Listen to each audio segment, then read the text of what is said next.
It is a great honour to have the chance to speak with you at this important conference. I'm sorry I can't be with you in person, but would like very much to thank the Queen's School and the British Embassy for the invitation, and the Queen's School for organising the subtitles. My name is Dominic Regester. I'm a Programme Director at Salzburg Global Seminar, an independent non-profit organisation based in Salzburg in Austria. We were established in 1947, and our core mission is to challenge current and future leaders to shape a better world. I lead the work that we do around education, and over the last 5 or so years, a significant amount of this work has focused on social and emotional learning. In 2019, as a direct outcome of this work, we helped establish a new global alliance for social emotional learning and life skills called Karanga. I'm part of the executive committee of Karanga and help lead the Global Alliance. At Karanga, we believe in a world where all learners are equipped with the key skills to succeed in school, work, and life. Karanga is a Maori term from the language of the indigenous people of New Zealand and means a call out from the heart. It refers to an exchange of calls that forms part of a welcoming ceremony. We are calling on humanity to see the potential of a shift in educational practice and to join us in making this a reality. One of the co-founders of Karanga is herself part Maori, so we were able to get permission from Maori elders to use their word to name this new alliance. We believe that global and national education policies, practices, and systems need to put social and emotional learning at the center of whole person development from birth. We have included life skills in our title to properly acknowledge that there is a significant diversity of terminology within this movement, including, but not limited to, soft skills, character education, transversal skills, and 21st century capabilities. Throughout this talk, I will use social and emotional learning, or SEL, as a shorthand to include all of these connected ideas. There are many different SEL frameworks and approaches in use, and many more probably under development, but fundamentally they all share certain core characteristics. Social and emotional skills are teachable, key human capabilities that allow individuals to manage their emotions, to work with others, to solve problems, and to achieve individual and collective goals. They are crucial for the well-being and success of every child and adult, and for the future of our societies and economies. One of the most widely used definitions comes from the US nonprofit organization CASEL, the Collaborative for Academic, Social and Emotional Learning. CASEL have done a huge amount to develop the field of SEL in the USA, and their website is a treasure trove of resources developed for the US context and well worth checking out. CASEL defines social and emotional learning as the process through which all young people and adults acquire and apply the knowledge, skills, and attributes to develop healthy identities, to manage emotions, to achieve personal and collective goals, to feel and show empathy for others, and to establish and maintain supportive relationships, and to make responsible and caring decisions. If you're interested in learning more about different definitions and approaches to defining SEL, then Justina Schlund from CASEL has just published a brilliant blog on this topic for the UNESCO Mahatma Gandhi Institute for Education for Peace and Sustainable Development, UNESCO MGIEP. Different cultures may prioritize different SEL skills or behaviors, but at their very heart, all of these frameworks and approaches, as I said, are about helping people develop ways to manage their emotions, to work with others, to solve problems, and to achieve individual and collective goals. At both Salzburg Global Seminar and Karanga, we've always felt that it was important to take as broad a definition of SEL as was meaningful and useful in order to develop points of contact between different organizations and approaches from around the world.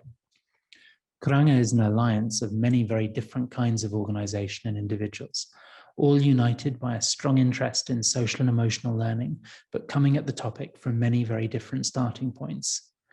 At our heart, we have a large steering committee made up of more than 80 brilliant people from over 50 different countries, including Uruguay, where we've benefited enormously from the insights from steering committee member Cecilia de la Paz, the founder and director of Educate Uruguay.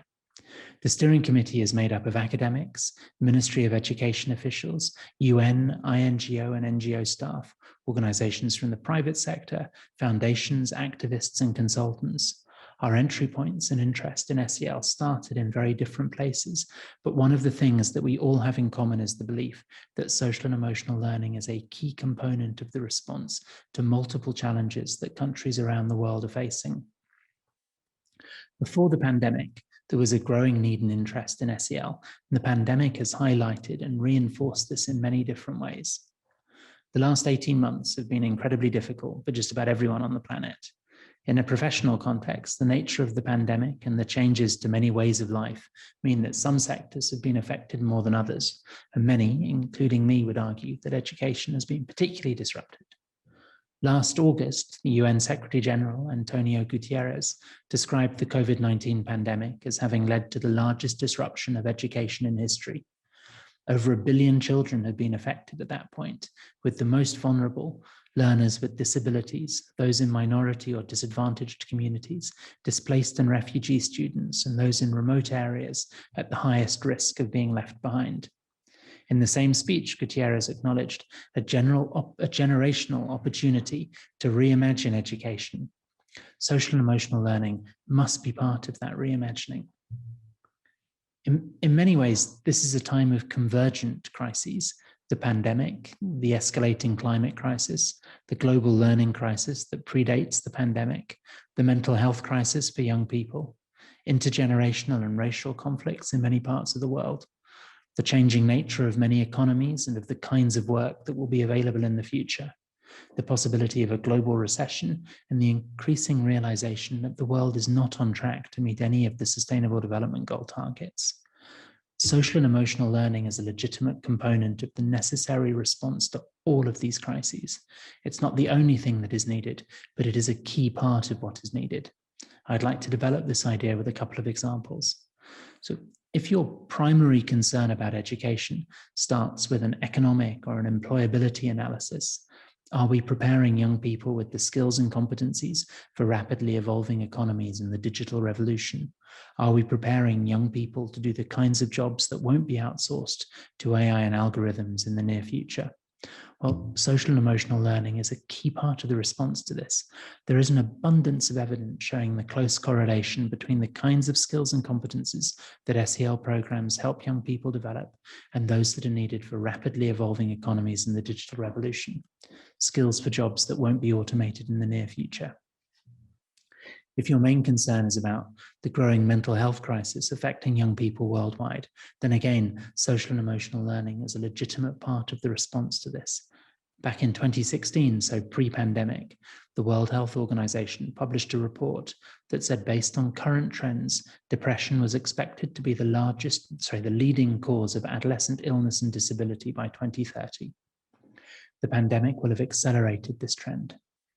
Depressive disorders often begin at a young age, but there is growing evidence base that shows SEL as an important tool for mental health promotion in young people. If your concern is with addressing issues of equity of outcome in education, then social and emotional learning programs around the world have been shown to have a more significant academic uplift on students growing up in disadvantage. Social and emotional learning programs benefit all students, but they have a more significant academic uplift on children growing up in disadvantage. And this is true across multiple manifestations of disadvantage, including poverty, post-conflict contexts, or displacement. If your main concern is about the risk of conflict, then social and emotional learning interventions have been used for several years as a core component of programs designed to build social cohesion before, during, and after conflict. As societies around the world become more fluid and fragmented, there is a real need for much wider application of SEL in helping young people feel confident in their own identities and vested in their communities. And one final example. If your main concern is about the ways in which we're failing to meet the Sustainable Development Goals and about the deterioration of relationships between countries and communities, well, almost all social and emotional learning programs help develop empathy, which is key to addressing injustices and inequalities around the world, both between and within countries, and will also be key to our capacity to meet the Sustainable Development Goals. Astronauts talk about the overview effect that occurs when they see the Earth from space and return with a sense of planetary society. Empathy, which almost all social and emotional learning programs help young people develop, is is key to realizing a similar phenomenon on the earth. I could carry on with many more examples, and the point would still hold.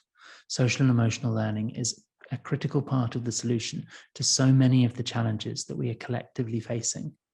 And yet, despite the abundance of evidence from before and during the pandemic demonstrating how important social and emotional learning is, we've probably seen a scaling back of SEL programs in the last year. In many countries, there's been a very understandable, but I think misjudged, return to a more traditional idea of education as being primarily about literacy and numeracy. At Karanga, we don't see it as a choice between literacy and numeracy and social and emotional skills. All of these things are needed, and not enough attention has been paid to the SEL component, which we now need more than ever before. At the beginning of this year, we did some analysis of the number of, admittedly only English language, global social media mentions of terms like social emotional learning, social and emotional learning, and hashtag SEL, month by month throughout 2020. Social media mentions are at best a crude proxy indicator for the importance attached to an idea, but it was nevertheless indicative of a discernible trend where interest in SEL increased considerably in the first half of the year, peaked during Q2 and Q3, and then declined as the year wore on. One of the key challenges for Karanga and all the organizations we work with is to support, sustain, and increase interest in SEL around the world. How do we convert the level of SEL interest we saw last year into new policies and practice? That's why this conference is so important and why it's been such an honor to be invited to speak with you. I'm sorry we can't now do a question and answer session, but I would be very happy to reply to any questions in writing. My email address is dominic@karanga.org, or you can find me on Twitter @Dominic Regester. I wish you every success for the conference today and would like to repeat my sincere thanks to the organizers and to the British Embassy for the invitation to speak with you.